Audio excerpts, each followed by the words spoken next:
Bismillahirrahmanirrahim. Allahumma sholli ala Sayyidina Muhammad wa ala ali Sayyidina Muhammad. Saudaraku yang dirahmati Allah, dalam sebuah kisah bahwa di zaman Bani Israel dulu ada seorang wanita muda yang terkenal dengan sangat mempesona. Wajahnya ayu dan cantiknya, tubuh seksi menggairahkan. Sayangnya wanita cantik yang bertubuh aduhai ini menggunakan tubuhnya untuk hal yang salah. Semua potensi yang seharusnya mendekatkan pada Tuhan dimanfaatkan untuk mendapatkan uang dengan cara menjual dirinya. Ia adalah seorang pelacur hebat yang terkenal profesional. Ia viral di depan para laki hidung belang. Ia sangat pandai memuaskan laki-laki yang datang dengan nafsu syahwatnya. Ia pelacur senior yang sangat handal. Ratusan atau mungkin ribuan orang sudah porak-poranda dibuatnya. Dalam beberapa literatur menyebutkan bahwa perempuan muda itu bernama Malika. Dikisahkan dalam kitab Duratun Nasihin, wanita itu melakukan aktivitas jual beli diri di rumahnya sendiri setiap hari.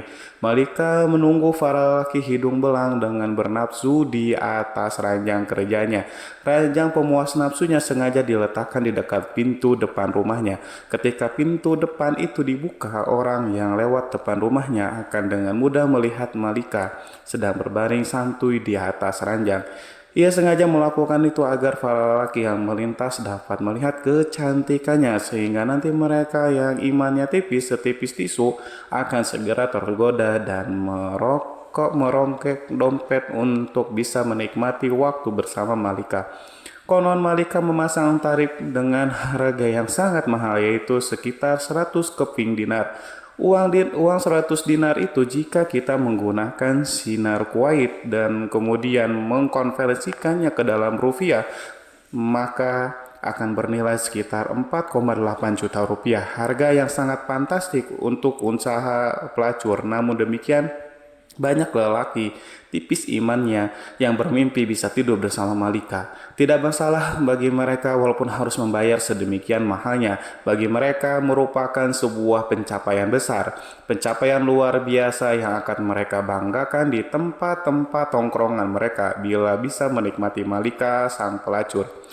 Pelacur terkaya yang sangat menjaga kualitas tubuh dan pelayan menerimanya itu akan membuat mereka bertepuk dada karena bangga. Banyak orang yang kemudian salah terka, mereka mengira bahwa Malika akan mati tua merana dengan penuh hina akibat perbuatan dosanya. Namun siapa sangka Allah memiliki takdir indah yang lain untuk Malika.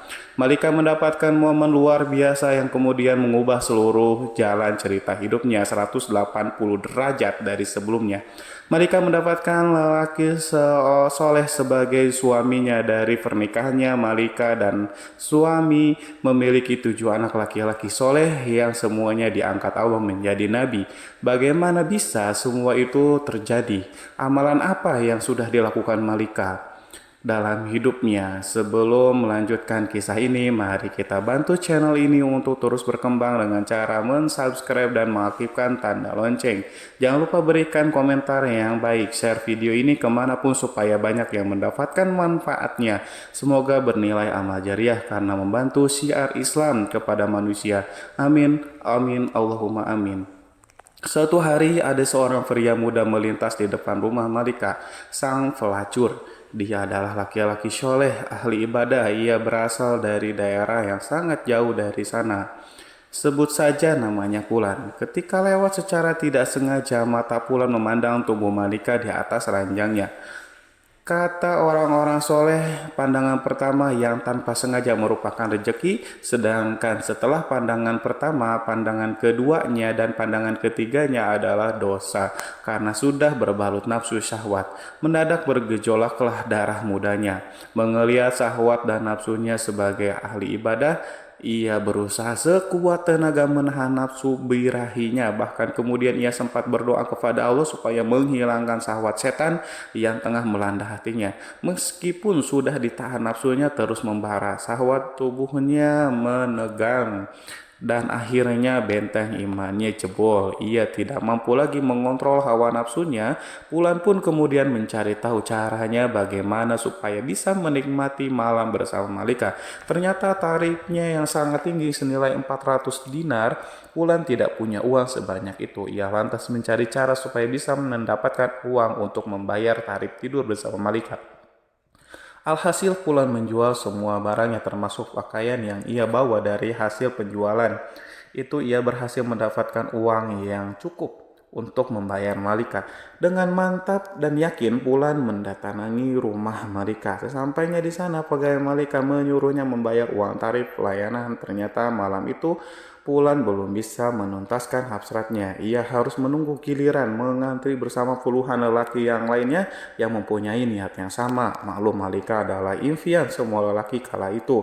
Pegawai Malika kemudian memberikan nomor antrian Wulan sekaligus mencatat waktu pelaksanaannya. Tepat pada waktu yang telah disepakati, Wulan mendatangi rumah Malika, si wanita pelacur.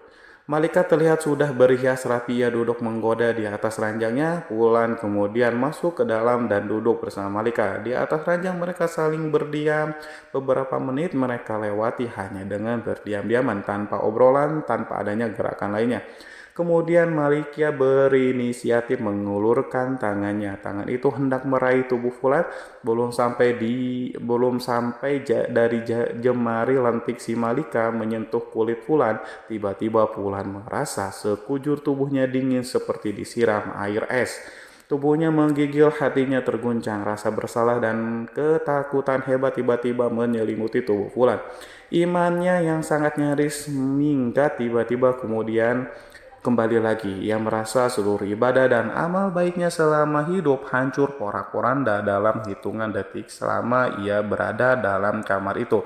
Wajah Wulan terlihat pucat, kemudian seluruh persendiannya bergetar. Ada sebuah kekuatan dahsyat yang tiba-tiba membuat hatinya ketakutan menyadari sesuatu yang aneh. Sedangkan klien Malika, si wanita pelacur itu kemudian bertanya, "Mas, kamu itu kenapa sih? Apakah kamu sakit?" Begitu kira-kira Wulan masih terdiam. Kemudian menjawab dengan gemetar, "Mbak, aku sangat takut kepada Allah. Biarkan aku keluar dari kamar ini." Kemudian Malika mengercitkan dahinya. Ia kaget dengan jawaban Wulan. Dengan emosi Malika membentak, "Aduh, sialan, kamu banyak laki-laki yang sangat menginginkan apa yang kamu dapatkan hari ini. Bahkan mereka rela antri lama demi mendapatkanku. Aneh sekali, kamu itu kenapa sebenarnya?" Wulan si ahli ibadah itu menggigil kakinya. Ia lifatkan ke depan dadanya. Detuk jantungnya bertambah kencang. Ia kemudian berkata, "Mbak, aku sangat takut kepada Allah. Aku takut Allah murka. Uang yang sudah kubayarkan tadi silahkan ambil saja, itu halal buatmu. Tapi izinkan aku keluar dari sini." Kemudian Wulan berdiri. Ia bergegas berjalan ke arah pintu keluar Malika. Kemudian Malika bertambah keheranan melihat kliennya itu ketakutan. Ia kemudian bertanya lagi, "Hei, tunggu dulu mas, memangnya kamu belum pernah melakukan kayak gini sebelumnya?" Kemudian Wulan menjawab, "Sebelumnya mbak sama sekali belum pernah. Ini yang pertama kali." Seakan tidak yakin dengan jawaban Wulan. "Ah, masa sih mas?" katanya sambil menggaruk keningnya yang tidak gatal. Malika kebingungan, apa iya di zaman ini ada laki-laki yang tahan terhadap godaannya? Itu sebuah hal yang mustahil. Malika itu cantik dan menggoda. Ia terlanjur menganggap bahwa semua laki-laki itu sama. Kemudian Malika bertanya, "Mas, kamu itu siapa sebenarnya? Kamu itu dari mana datangmu? Dari mana dan maksudmu mau kemana?"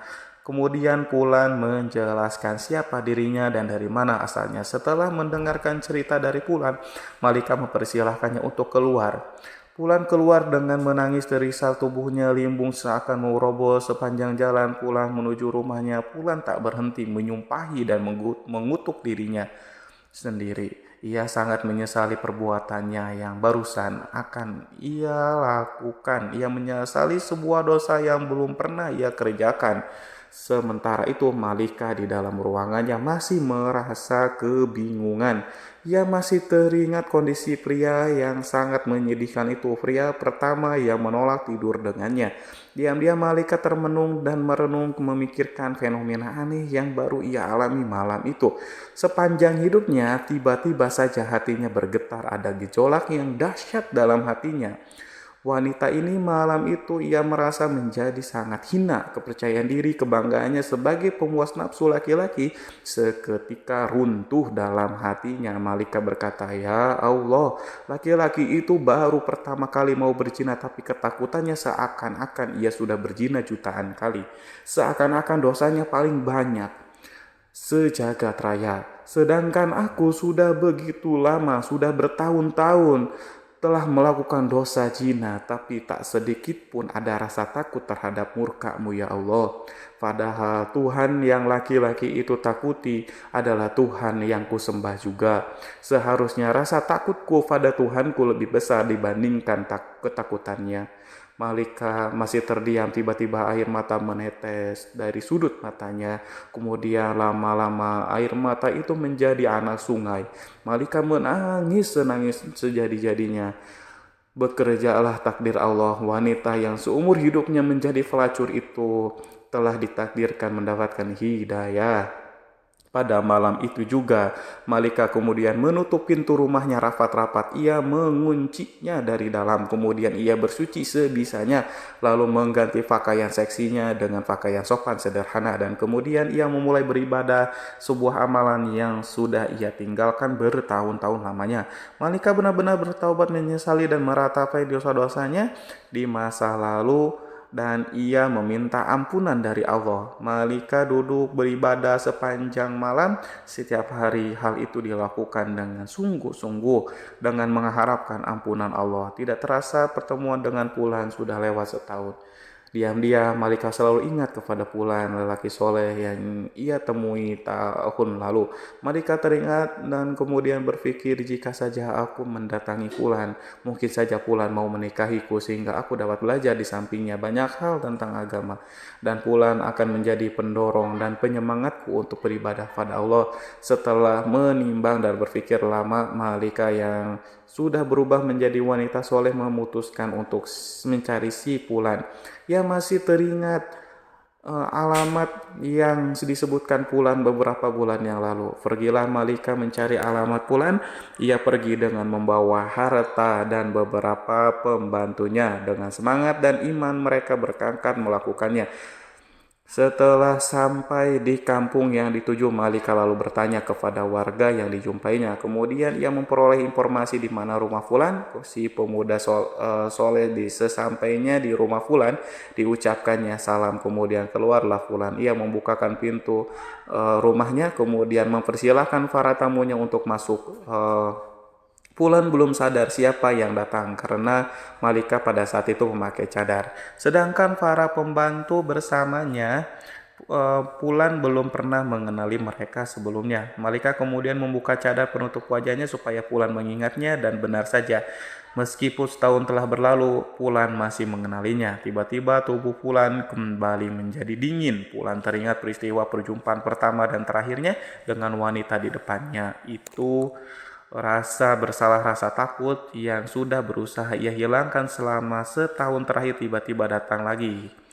Bagi Fulan, perjumpaannya dengan Malika tahun lalu itu membuat trauma. Itu lebih menakutkan daripada berjumpa dengan singa lapar. Kenangannya di masa lalu membuat tubuhnya lemas lunglai. Tubuhnya kemudian kembali bergetar hebat. Keringat dan air matanya bercucuran. Fulan tiba-tiba menjerit histeris memohon ampunan kepada Allah. Fulan si ahli ibadah itu berteriak sangat kuat. Saking kuatnya suaranya, nyawanya pun ikut keluar. Fulan meninggal dunia. Kematian Fulan itu tentu saja membuat Malika sangat terpukul dan bersedih hati. Malika menangis, kemudian ia melakukan ibadah Dalam doanya Malika berkata, "Ya Allah, sesungguhnya aku berangkat ke sini untuk bertemu dia demi sebuah niat suci dan mulia untuk mendekatkan diri kepada Engkau ya Allah. Tetapi Engkau lebih mencintainya dan menginginkannya kembali kepadamu." Tangis Malika pecah, air matanya tumpah setelah Fulan selesai dimakamkan. Kemudian Malika bertanya kepada keluarganya, apakah Fulan punya seorang saudara laki-laki di antara keluarganya yang membutuhkan seorang istri? Kemudian orang-orang di situ menjawab, iya betul, Fulan masih punya saudara laki-laki. Orangnya juga sangat soleh, tetapi dia itu melarat, miskin, tidak punya harta. Kemudian Malika berkata, oh ya tidak, berharta dan miskin bukanlah sebuah masalah bagiku. Aku ini wanita kaya, aku berkecukupan harta. Yang terpenting suamiku nanti bisa membimbingku untuk mendekatkan diri kepada Allah. Akhirnya kemudian saudara si Fulan, si ahli ibadah, dilamar oleh Malika. Mereka pun kemudian menikah. Allah SWT memberikan kebahagiaan bagi rumah tangga mereka berdua. Bahkan dari pernikahannya mereka dikaruniai 7 orang anak laki-laki. Dan sebuah hal yang sangat luar biasa, Masya Allah, semuanya atas takdir Allah. Ke-7 anaknya itu diangkat oleh Allah menjadi nabi-nabi dari kalangan Bani Israel. Sebuah anugerah besar, sebuah barokah dari taubat yang sesungguhnya ini adalah pelajaran penting bagi kita untuk tidak memandang remeh, memandang rendah yang lain. Mungkin saja saat ini ada orang itu ahli maksiat, penuh dosa, namun ternyata besok pagi orang itu bertobat kemudian menjadi ahli ibadah dan menjadi kekasih Allah. Dari Anas bin Malik dan Abu Hurairah radhiyallahu an, Rasulullah bersabda, Allah Allah Subhanahu wa taala berfirman, apabila seseorang hamba mendekatiku sejengkal, maka aku akan mendekatinya 1 hasta. Apabila hamba itu mendekati aku 1 hasta, maka aku mendekatinya satu depan. Apabila hamba itu mendatangiku dengan berjalan kaki, maka aku akan mendatanginya dengan cara berlari. Hadis sahih riwayat Bukhari. Para sahabat yang dirahmati Allah, oleh karena itu jangan main-main dengan pertaubatan seseorang. Jangan main-main dengan kalimat tobat. Jika seorang sudah bertaubat kepada Allah, Allah tidak akan lagi memandangnya bagaimana masa lalunya. Yang Allah pandang dari seseorang adalah masa kininya dan bagaimana nanti akhir hidupnya. Semoga kita semua dipilih oleh Allah untuk menjadi hamba-hambanya yang meninggal dengan cara husnul khotimah. Wallahu a'lam bishawab. Wassalamualaikum warahmatullahi wabarakatuh.